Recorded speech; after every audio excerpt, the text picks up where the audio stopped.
Hi, I'm Liron Cohen. And I'm Mimi Torchin. And you're listening to Lady Parts TV, the podcast. Whee!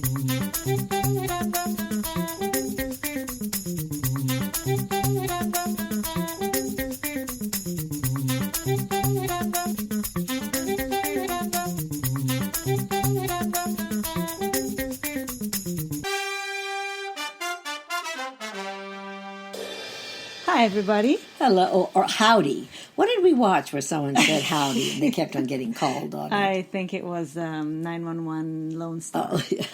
I'm amazed I managed to pull that out.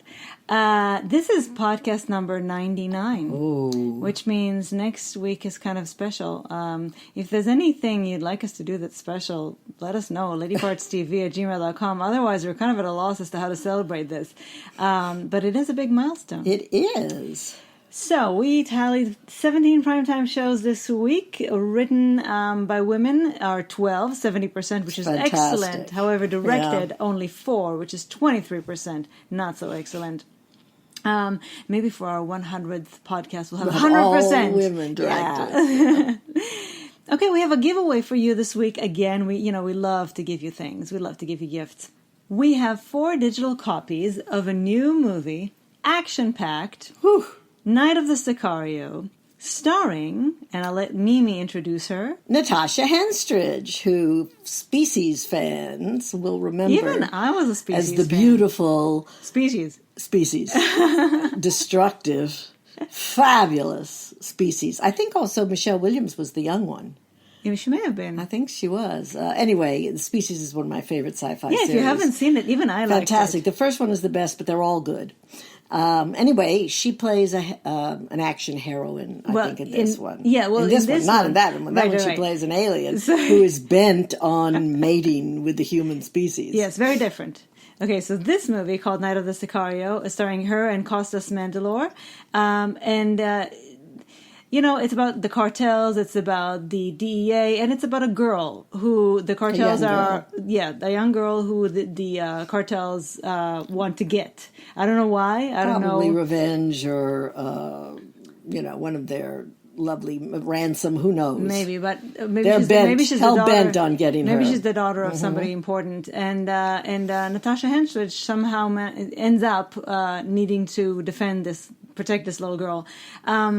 It looks really very, very high octane. It looks breathless. It looks really fun, actually. So, Night of the Sicario is available to buy or rent, so check it out. But if you want to try and get a free copy, then email us or message us on social media ASAP. The first 4 to do so will get a free copy from us and get to see Natasha Henstridge kick ass. Yes. And there's almost nothing I like better than seeing my favorite women kick ass in many different forms and ways. Even if they're not your favorite women.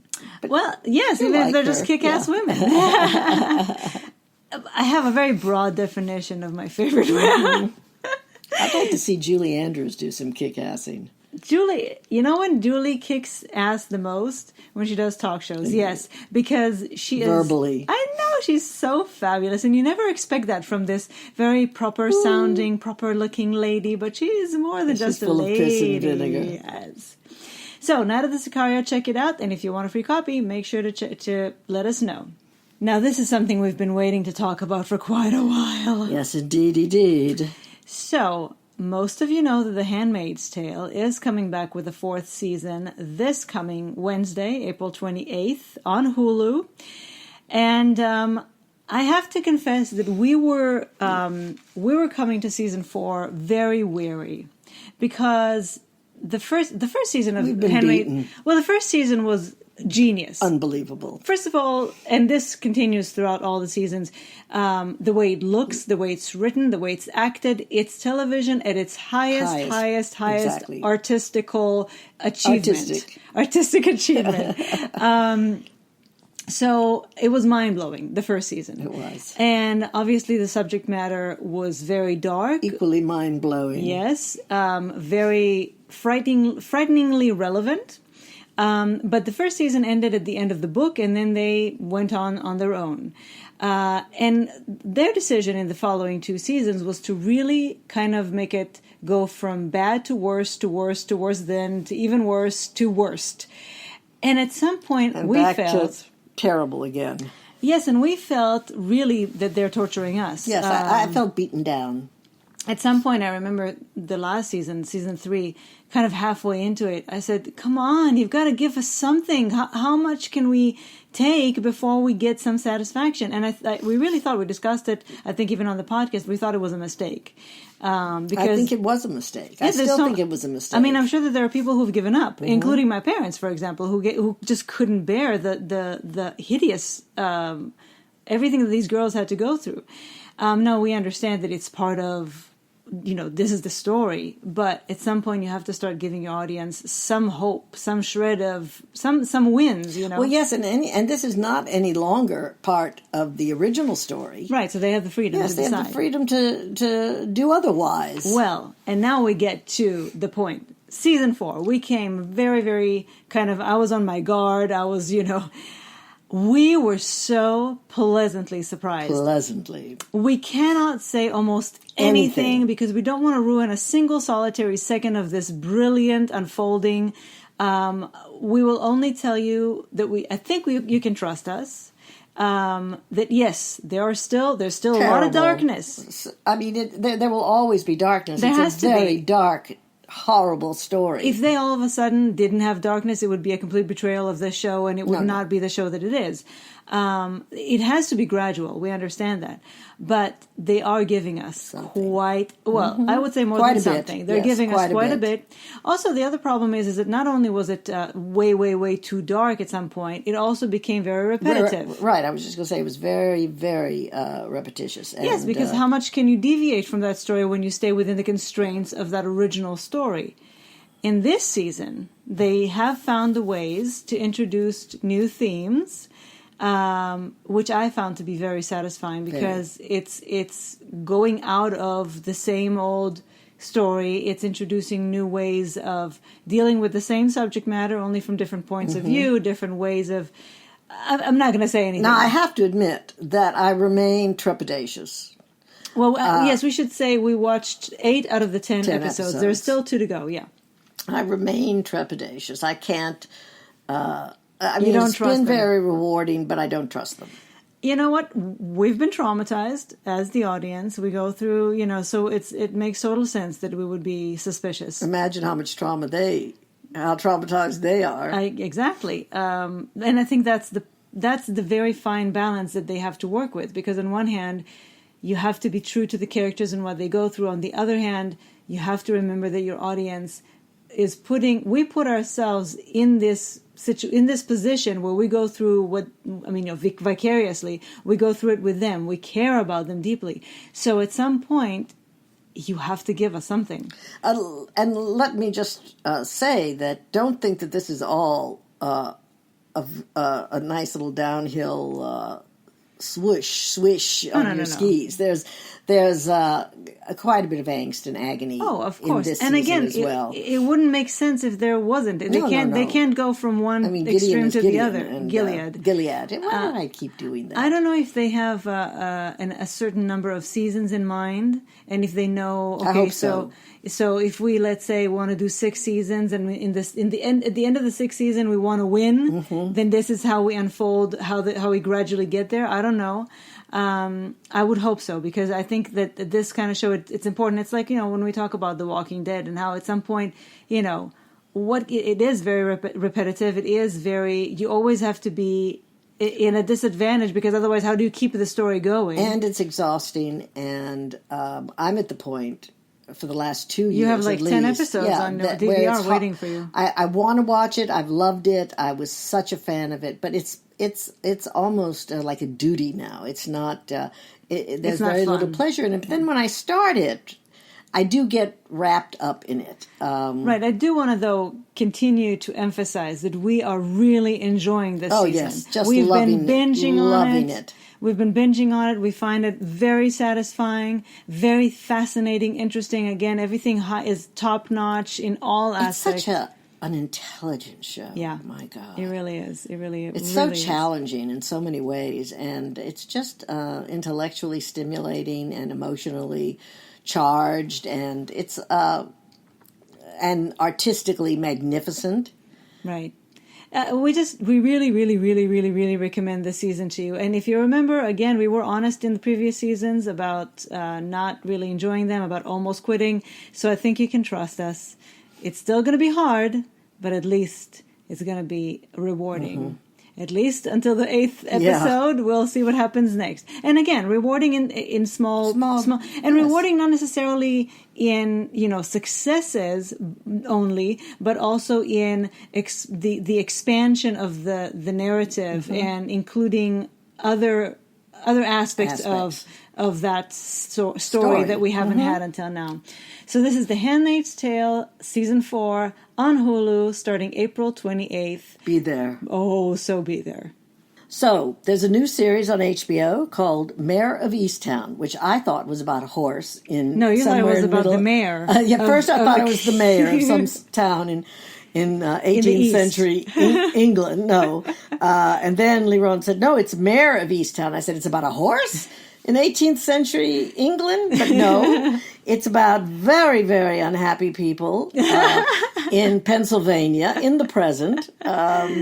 It premiered last Sunday on HBO. It's created by Brad Inglesby, and I buried the lead. Yes, you have. Starring Kate Winslet. Right. Now, again, as I like to say, you could stop right there, and it's plenty of reason to watch it. Yes. But there's more. Yeah. Julianne Nicholson, Jean Smart, Angourie Rice, Guy Pearce, and Kaylee Spaney. Yes, a couple of these girls you will not know, but I think they're very good. Very good. Everybody is them. wonderful.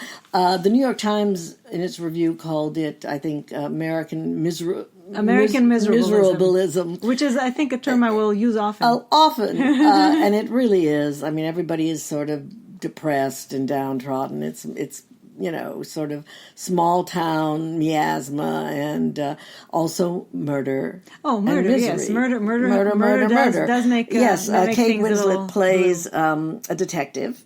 And she's, first of all, haunted and physically by the girl's mother, by death of a young girl, high school girl.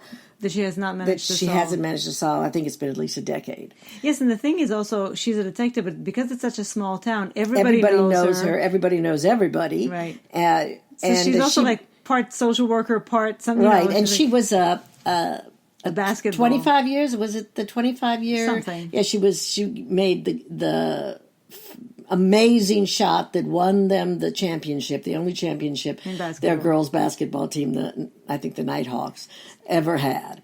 So there's that. Her daughter, by the way, is a lesbian, and she has a girlfriend, so I'm interested to see also where that goes. Anyway, she's wonderful, as always. She's extremely miserable.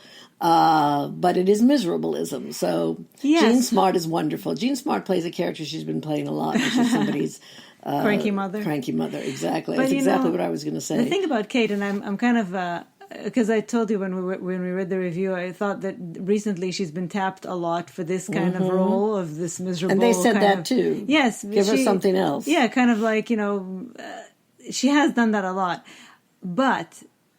However miserable she is such a light. She is. She brings something intelligence and warmth, yes, and hope. Somehow hope. Yes, to kind of a. I just enjoy life. I just enjoy watching her. I feel safe in her presence. I don't know, and I love her lack of vanity. Oh, it's just total, her lack of vanity, yes. And it's wonderful. Yeah. I think many people would have been discouraged by the New York Times review, but not us. Shame, not us. Don't listen to them. Not us. Listen to us. Yes. And there's one other thing we would like to mention, which is yes, it's probably the last performance of the wonderful Phyllis Somerville, who we didn't know. We know her in the same way we knew Jessica Walters through a friend, repeated sharing of some time together. Phyllis was a treasure, and she was a wonderful, kind, funny, unique woman, and she died last July of natural causes in her early 70s. I'm so happy we got, because we were fans way before we knew her. Oh, yes. So we were very happy to have gotten to know her a little bit. She was in, I Remember Mama, with Louise Sorel, who is our very dear friend. And so we saw her at several Christmas parties and always chatted with her. She was just a lovely woman. Yeah. And we're going to miss her in the world. Very saddened to hear that she's gone, and she was quite young. Yes, so. Young and spirited and full of life and energy. Yeah. So Phyllis Somerville, we'll miss you. We'll miss you. And now, for not something completely different, but in a completely different part of the world, this is a 5-episode miniseries called The Bad Seed. Will be available on Sundance Now starting Thursday, April 29th. They're going to give us all 5 at once, and that's smart to do because that's very bingeable. It's highly bingeable. It takes place in New Zealand, and New Zealand is very good with dark material. I have loved every dark series we've seen coming out. Oh, my God. Coming out of New Zealand. And this, I'm not even going to really mention the names. Yeah, we didn't know anybody. I don't think... The only one I would like to mention is Chelsea Preston Crayford, because even though I've never seen her before, I'm eager to see her again. Oh, she's wonderful, yes. Is she Australian, or is she also... I don't know. Oh, I think she was born in Australia. But anyway, it's kind of twisty and interesting, but you do find out about 3 episodes in. 2 episodes in who the culprit is. Which makes you realize that, these next 3 are going to be very interesting, because if we already know who done it. It's a murder mystery. Well, I think more than it's a murder mystery. I think that's the key to why we found out 2 episodes in. Yeah, it's about how... secrets unravel, yes. And I don't want to say what is happening, because it will give it away. But it takes place in a very affluent neighborhood. One of the characters is having an affair with a woman in a less affluent neighborhood. From the other side of the tracks, and it's very, very suspenseful and frustrating and fascinating. And everybody seems to have secrets. Very good. Everyone's got secrets, as does almost everyone in any suburban neighborhood. I would take any one of those houses in a heartbeat, including the one on the other side of the tracks. Was quite darling. It's dark. I think often they're beautiful facades. Yes, I mean, it's so beautiful in New Zealand, but I think there's a lot of darkness. And they know how to portray it. I really recommend it. We really, really liked it. And 5 episodes available on Sundance Now, which is Sundance streaming service. There's one thing that happens in here that happens on so many procedurals, and that's the police hone in on one person and basically stay there. Yeah. I don't understand how... It's easier. Yes, but it doesn't offer often the best results. No, I think that they are more concerned with getting the collar, and solving the mysteries, getting the win, and moving on. But it's not a win if you don't have the right person. And it's oftentimes also they're under a lot. Oftentimes there are a lot of pressure to close the case, and so if all the signs direct them in one way, then they oftentimes. And listen, we see things from the outside perspective. We see things that they don't see. But we also have another doer lead detective, female detective. It's very good, and even though the synopsis will tell you 2 brothers ... It's really not about them. It's about the women around them. Well, it is about them too. It's about them Absolutely. too. But I feel that for us, of course. Well, there's the 2 men in the center, but really otherwise, all the important characters are all women. So and they're the ones moving the plot. So it's called The Bad Seed. It's available all 5 episodes on Sundance Now, Thursday, April 29th. Really, if there's if you don't subscribe, and perhaps you should, they do quite a few good things. I'm sure there's an introductory period, and it's worth it. It's worth it, and you might decide to stay, but this is worth it. Now, this is really not lady parts oriented, but it is relevant to the times and what's going on in it. It's a new documentary called Bill Traylor Chasing Ghosts. It's on kinomarquee.com now. Directed by Jeffrey Taylor, and it's about an American folk artist. Although it's Bill Traylor was a slave. He was born into slavery in 1853 on a cotton plantation in rural Alabama, and his family had a very interesting relationship with the plantation owners. It was kind of interesting. After the Civil War, he and his family continued to farm the land as tenant farmers, but he then moved to Montgomery and did odd jobs. But in his 80s, he became homeless, and he started to draw and eventually paint. The people would give him poster paint. He had the Bill Traylor blue, they called it, and what it really was poster paint blue. He did very graphic artist type, very stark, primitive drawings that depicted his experiences, the experiences of the slaves, the experience of the people after slavery, what life was like. He did well over 1,000 drawings and paintings in 3 years, 1939 to 1942, and they're very remarkable in their uniqueness.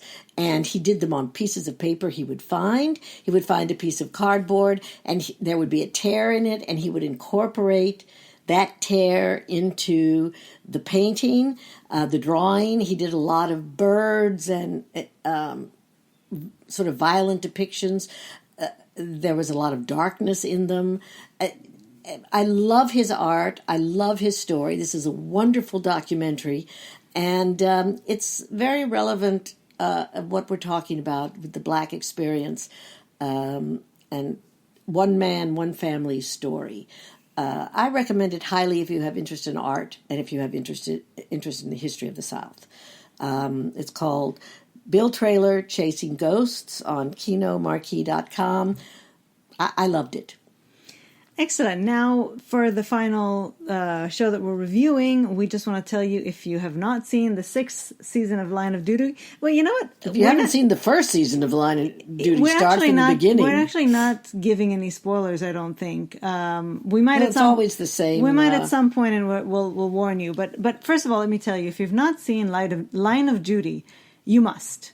I'm not even going to say you should. You must. No, you must. It's one of the best police dramas I've ever seen. It's British. I will go so far as to say it's one of the best TV shows I've ever seen. Because, so right now we're in season 6. The story is that it centers around the AC-12 unit, which is the anti-corruption unit, which is kind of like it's kind of like internal affairs. So their job is to find corrupt cops and weed them out, right? And from the first season, we have been what's been unfolding throughout all the seasons is a huge ring of corruption in the police, which is also involved with organized crimes, with a pedophilia ring, and goes into all the higher ups in the police, this specific police. And every year they both have the case of the year. They have a guest star who takes part in that entire season, sometimes even 2 seasons. And they have this, it always somehow connects to this puzzle that they're putting together of this corruption. And with the AC-12 team of detectives. Right, so the team of detectives is Vicky McClure, who plays Kate, who's wonderful. Martin Compston, who plays Steve, and Adrian Dunbar, who I love too. From 150 million things. Hastings, he's their boss. And every year they have somebody else. Now, in the first 2 seasons, they had the phenomenal Kaylee Hawes. Season 4, which was our favorite. But season 2, they also added Polly Walker, who I adore. I think season 3 was Polly Walker. I don't remember what season 2. Okay. Season 4, which was our favorite, was Tandy Newton. Oh my God. Which was mind-blowing. Oh, it is a mind-blowing season. By far, I would say season 5 was the least interesting one for me. I'm assuming that it's partly because the guest was a man, and the story was... The story was kind of the story was a little hard to understand, and not as the personal aspect wasn't as interesting. Usually, it's the personal aspect of the guest that really is what draws you in. But this season, the star is Kelly MacDonald, who is wonderful, very appealing. She also plays a lesbian, by the way, and which is even more appealing. And there's a slight flirtation between her and Kate, even though Kate up until now has been straight. We don't know if it's actually going to lead somewhere. I doubt started. There are two episodes left in the season. No, but I have my doubts. The season, by the way, right now is on the BBC in the UK every Sunday. And if you are in the US, you can watch the first 5 seasons on Acorn. And they are magnificent. Once you start, you're just gonna just don't make plans for the following week because you're gonna finish the whole thing. For 5 seasons. Yeah, it only took me 2 weeks to do all of Game of Thrones, except for the last 2 seasons. Yeah, it's 5 seasons. It's 30 episodes or even more. And then, of course, at some point they'll bring season 6 over after it's over in the UK. And to Acorn? To Acorn, yeah. Mm-hmm. And it's just the most brilliant show. The way that they put this puzzle together every season, again, with the exception of season 5, which didn't draw me in that much. But we still liked it. Yeah, but I was so involved. I was so invested in this, and they leave you every episode. It really was. This season, I've been really enjoying Kelly MacDonald. Oh, she's wonderful, and I've been really enjoying Kate. Yeah, Vicky McClure. Vicky McClure. This is to me her most interesting season. Yeah. Now, let's talk a little bit about what's actually going on, and I will give you a huge spoiler alert here. We're going to talk because we really tried not to watch the show until it was over, the season until it was over, because I knew that once we started, we wouldn't want to stop. But we caved. We caved in, and we started watching. We watched the first 5. Where we have 2 left, so we were left with So I'm going to give a spoiler alert here because I'm assuming that if you're staying beyond this, you've watched the 5 episodes, and you can talk a little bit about what you think is going on. If you have not seen, go away. Have a lovely week, Eva. I'm talking to you, Eva. Last time we told her not to listen to Unforgotten to find out what happened in the end, and she had not seen any of Unforgotten, and she listened to us. Eva, it ruins things. You want to let them. I hate spoilers, even though Soap Opera Weekly practically invented them. I hate them. Yeah, so please give yourself this gift of not knowing what happens, because you will want to, but and we don't even know where it's going to lead. This is all about speculation. Mm-hmm. But so here's the spoiler. Now we're going to talk. I just want to quickly say, we're not going to go deep into it, but I think that Kelly MacDonald's character is obviously she's been coerced. Yes, it must have to do with her mother somehow, because we see that picture of her and her mother. We actually think maybe that Ryan dude could be her brother or something, because she didn't want him to be shot either. No, she's got. She does not want to be a bent cop. No, but she is being forced. Yeah, and we know that. And that's sort of the theme throughout. The main somebody made a mistake, makes a mistake. Yeah. They're sort of forced to do something, and it gets worse and worse and worse. Yeah, and, Tandy and the no, don't even mention it. Don't even say it. Now, do you really not think that she and Kate will go anywhere? No, there's 2 weeks. There's 2 episodes left. Where are they going to go? Well, they could keep Kelly her MacDonald for is next not year. going to. No, but she's not going to. No, she can't, no, because she's done too much bad stuff. Bad. Even if it's even if she didn't want to, right? She may get an easier time of it, but no. Okay, well, tell us what you think.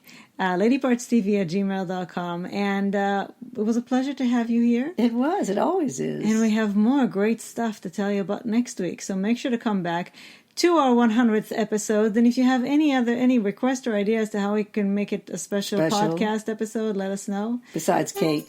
Which you can't have. No. So thank you for joining us, and we'll talk to you again have next a great week. week. Bye. Be healthy.